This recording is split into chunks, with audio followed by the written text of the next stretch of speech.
Small businesses across Portland have been struggling, first with the pandemic, then with inflation, and now with the rising number of petty crimes.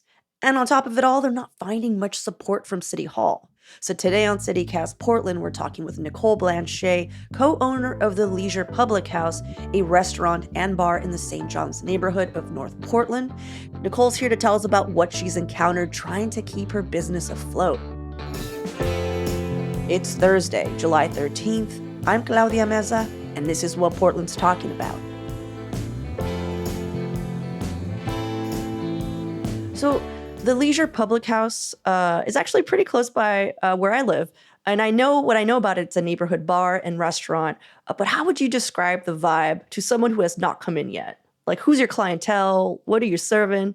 Yeah, of course. Actually, that's how I always describe us, is just as a neighborhood bar. We've been around for almost 16 years this coming August. And yeah, we just kind of cater to the neighborhood. It's a place where we have quite a few regulars and just real friendly. Yeah, so 16 years in business. By many accounts, St. John's used to be like a lot more rough around the edges. How have your run-ins with crime changed these last few years? Yeah, that is actually interesting because it was so much more rough around the edges. St. John's was kind of like the last frontier, I'd say, in Portland in many ways. It was its own city. It was a lot more like blue collar, I guess, is how it used to be described. I know that there used to be probation and parole spot out there. So there was kind of actually a pretty high amount of people that were on parole so that they could stay close to their parole officer. Anyway, I don't know. St. John's was definitely a little more rough and tumble back in the day. I remember there was an area they would call Felony Flats, and I think that's what you're talking about, which is, an offensive name. Yeah. That was something I would hear, often about. Oh, St. John's, that's Felony Flats. Yeah, it had a really bad reputation. I feel like we really had to work against that for a long time. But all that being said, we were never really broken into like we have been recently. We've been broken into, or we've had our windows broken 4 times since this past Christmas. And, that's never happened to us. We had maybe even had been broken into like 3 times, 4 times before that in all of the 16 years. Wow. So you're saying that the last 4 years is when you've seen the most vandalism, that kind of crime? I mean, yeah, I would say just like the last 2 years, Wow. Okay. but yeah, it's been remarkably higher. Yeah, so like what challenges does that cause? I mean, obviously from the annoyance of having to purchase new windows and it being expensive and also it just feeling like a bummer. If you're a business owner, what does that mean for you? Like insurance, all that stuff. Yeah, it means so much. It is such a bummer. It's so taxing, like emotionally, Hmm. to have to deal with that. Like my husband and I, he always says, like when he's going to the bar, it's just like his heart kind of stops because he's right before he pulls up because he's like, what am I going to see today? Is Hmm. there going to be vandalism like we had today? Someone had tagged up one of our outside spaces and or a broken window or sometimes just like a really sketchy scene that's happening. We've had people shooting up outside of our place, No. just like literally like needles in arms, scary stuff. Yeah. So there's that, the emotional side. And then insurance has gone up astronomically, that is. It's been in the last 2 years, our insurance went up an extra $10,000. I was able to get it back down a little bit. So like this year, it's only an extra, I think 6,000 than what it was a couple years ago. And the reasons that they claim for that is because Portland in general has just the crime rate has gone up so high. Plus, Hmm. inflation obviously is a factor. Yeah, there's just a lot of insurers that just aren't insuring in Portland right now. Like it's really hard to even get insurance, period. That's depressing when you can't give your money away to a business, to like an industry that is like notoriously shady. Yeah, it's You crazy. know what I mean? It's so crazy. I was like, what's going on? Like how could it go? And the way insurance works too is that it's just you sometimes don't know. I didn't realize like a couple years ago how much our insurance was going to go up until a few days before it was due. And you can't just not have insurance. But, I speak to my other business owners or the other bar owners and restaurant owners I know, and it's a killer. We're all kind of like, when that happens, we're all kind of texting each other, where do you get your insurance? Yeah. And you're just kind of stuck footing this incredible bill. It's intense. Yeah, you just mentioned your neighborhood businesses.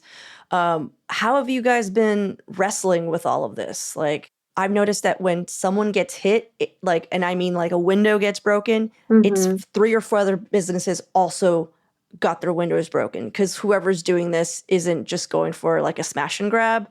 Like they're just trying to get the closest thing. Like they broke into 45th Parallel and didn't steal any wine. Oh, yeah. Which is like, to me, I'm like, I'm sorry, but if I'm going to break into 45th Parallel, I would have taken all the wine. Like, it is really weird like that. We've been broken into twice now, and they've gone for our safe and tried to break into our safe. They weren't successful, but they didn't take anything else. So we're talking, obviously tons of liquor that we have on hand. Our iPads that we have for our square stands, just nothing was taken. It's bizarre to me. Right.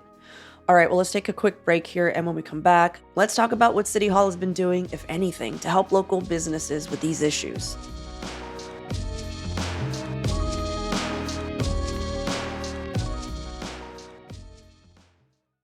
So you and your fellow business owners, like, what has been your experience working with the city? Because I heard that there were some grants for window replacements and they had like other programs in place. What have you seen? Yeah, we are very lucky to have some grants coming through Prosper Portland, and that has paid for our last broken windows. I am still waiting to get my 2 windows replaced right now, but I feel confident. I think that I will be, I have to get reimbursed. So first I have to pay for these windows before I can be reimbursed for the money. Oh, okay. So I don't think there's going to be any problem. But anyway, yeah, I feel very lucky to have that, because if we didn't, I would just be paying out of pocket for every single one. And if I did actually try to claim it through my insurance, there'd be a real possibility that they would either drop me or that my rates would go up. Wow. I heard that you had a meeting with our very controversial county DA, Mike Schmidt. How did that go? Yeah, that was a while back. And he was there with a bunch of different people. Like Renee Gonzalez was there, and there were some police officers there, different folk. I don't know, it didn't go well, I would say. Really? Like, why? I didn't really feel like a lot came out of it. I mean, my general feeling, it just sort of felt like a bit of lip service. I mean, I feel like some people spoke out to him and expressed their frustrations, and he seemed defensive about it. Yeah, it's tough. I guess I feeling a little cynical around the whole thing. And, just because I have seen zero change. In fact, it was after that meeting that we've had like 3 more broken windows. So yeah, it just doesn't seem like there was much that was gained. And I guess I really don't feel like we're being heard. It just sort of feels like you're screaming into the void. Yeah, I feel like that's what we hear from a lot of people who go to the city for support. I don't think I've ever heard anyone say, and then I went to the city and it was all better.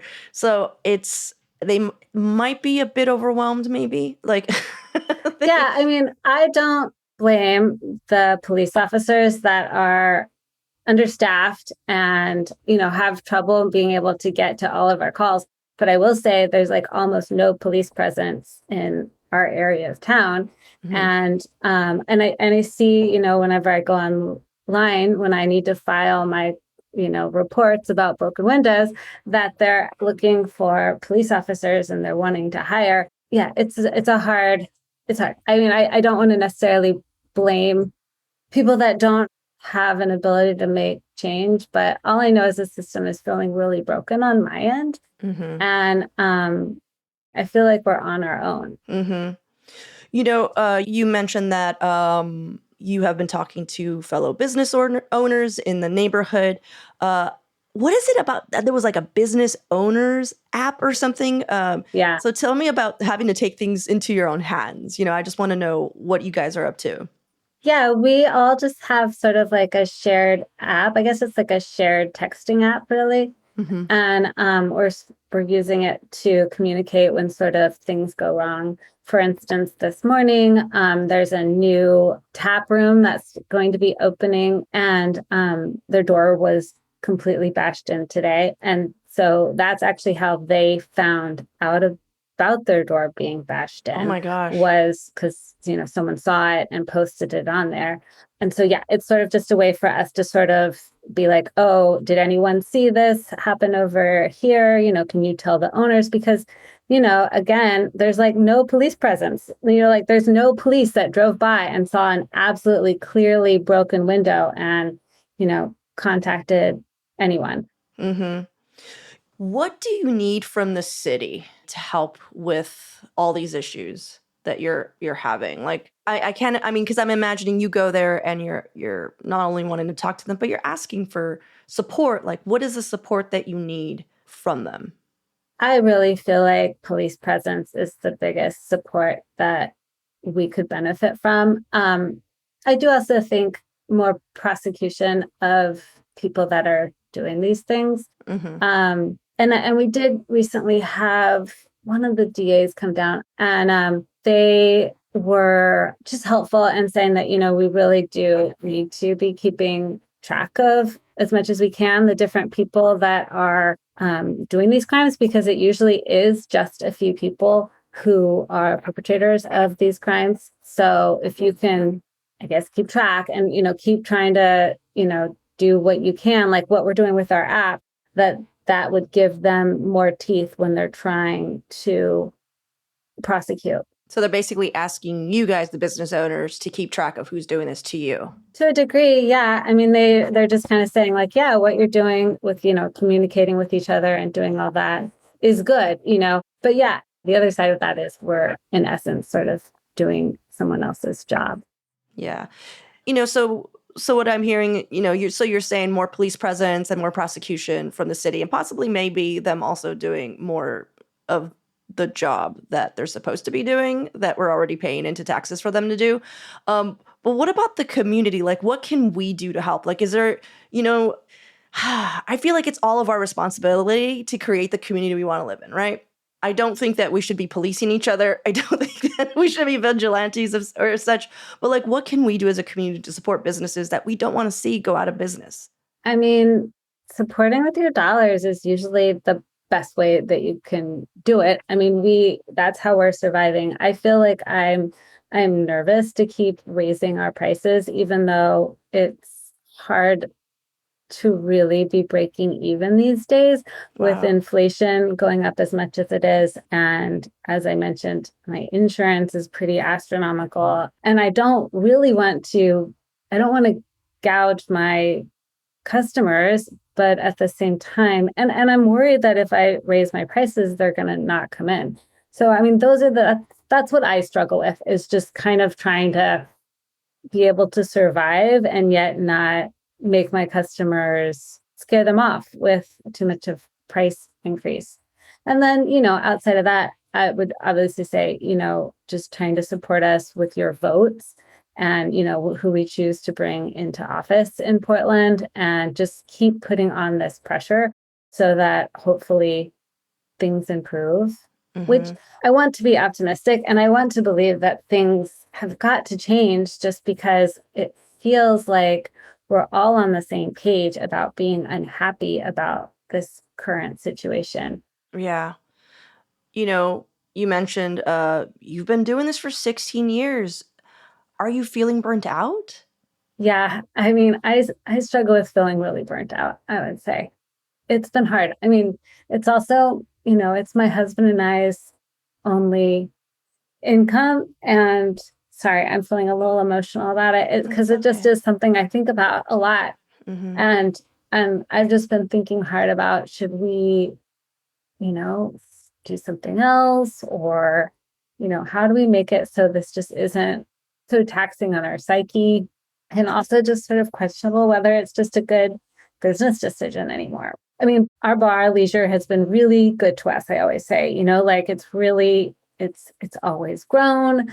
It's supported us. It's given us community. Like I've met my best friends through leisure. It just has brought us a lot, but it sort of feels like law of diminishing returns at this point, perhaps. Mhm.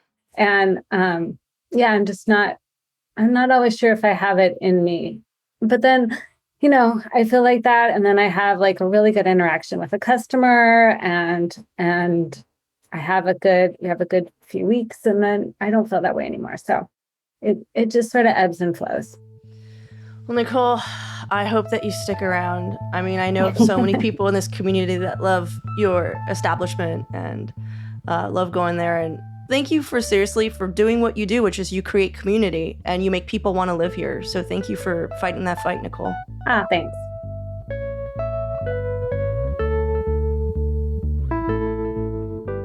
And now for your microdose of news. City Commissioners Renee Gonzalez and Dan Ryan have a plan to revise Portland's new form of government even before it gets up and running.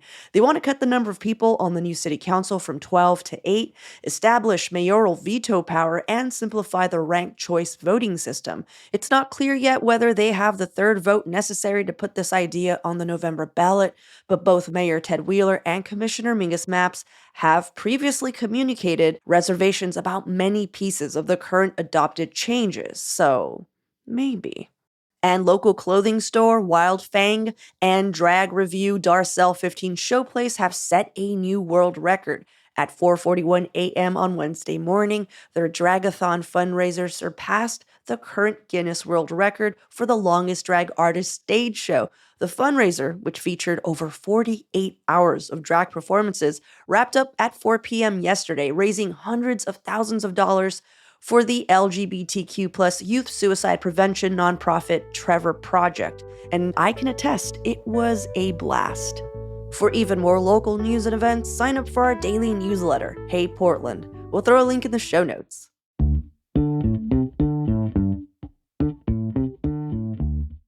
That's all for today here on CityCast Portland. Thank you so much for listening. We'll be back tomorrow morning with more from around the city. Until then, see you at Slim's.